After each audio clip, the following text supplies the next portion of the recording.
Well, with all those words all over his head, he kind of looks a little bit like a newspaper. I guess you could say that these are his headlines. Oh my god, I deserve to die. What's up, everybody? It's Luke James, not the singer. If you're an indie artist looking for an album review and some promo, you can hit up Luke at redmattersite.com. And what I have for you boys and girls today is my review for Lil Durk's debut studio album, Remember My Name.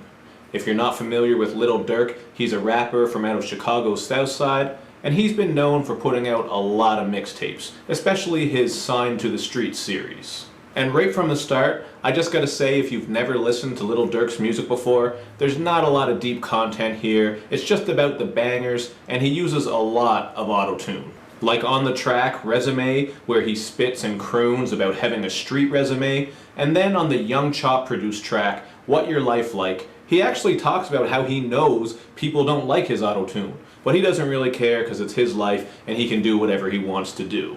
Young Chop also produced a song called Ghetto, and while most of this album doesn't have a whole lot of interesting content and subject matter on it, this one does go into a bit of detail about what it was like for Durk to grow up in Chicago's South Side. And while I don't think that Durk would have to sacrifice all his bangers to make a better album, I think that if he brought a little bit more depth, like on this track, his music would be much more memorable, because overall, this is just an album for bangers more than anything else. There's not a lot of lyrics to decipher and pick apart, but he does talk a little bit about his life and give a little bit of insight. London on the track also brings his eerie trap style on the song Why Me, where Durk wonders why the girls want to fuck him.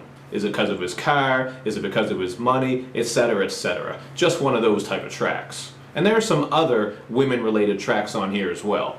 Like Me featuring Jeremiah is produced by Boy Wonder and Vinyls, who brought their usual wavy and bassy sound, and this one is all about how girls want to get down with guys like Jeremiah and Durk. It's some extremely typical shit, but just like a lot of this album, you could bump it in your car and you'd probably be alright with it if you just wanted something loud and booming.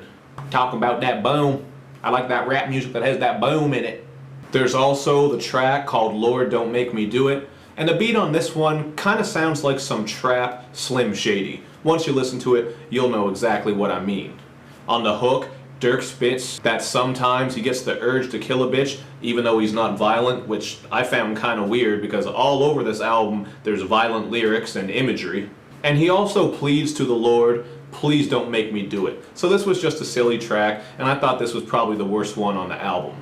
As for features, Logic stays consistent and brings his expected great flow on the turn-up anthem, Tryna, and the outro track, Remember My Name, features King Popo, who may or may not be related to Mr. Popo from Dragon Ball Z. I've never heard of this guy or seen this guy, but if he's really, really black and he kind of looks like a genie, then maybe he's Mr. Popo's cousin, nephew, or maybe even his son.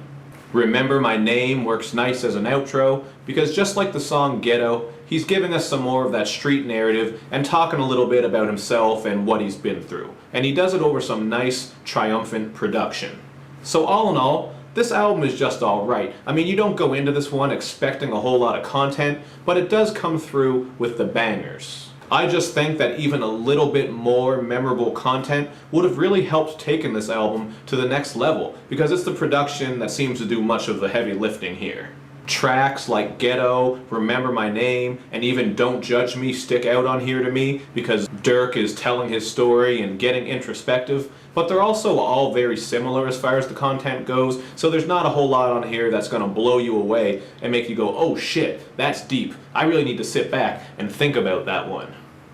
And I also think that Durk doesn't need to rely on the auto-tune so heavily, because on the opening track, 500 Homicides, he doesn't use it at all, and his voice and his delivery actually sound pretty dope. I thought if he did more of the album like that, it would have sounded better, but that's just me, and I'm not big into auto-tune, so if you love the auto-tune or you kind of like it, you might appreciate this album more than I did, as well as other people who don't like auto-tune.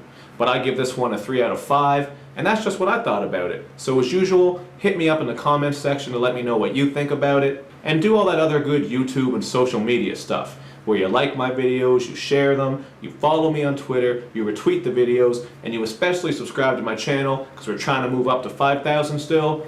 Thank you for watching, everybody. I'll see you next time.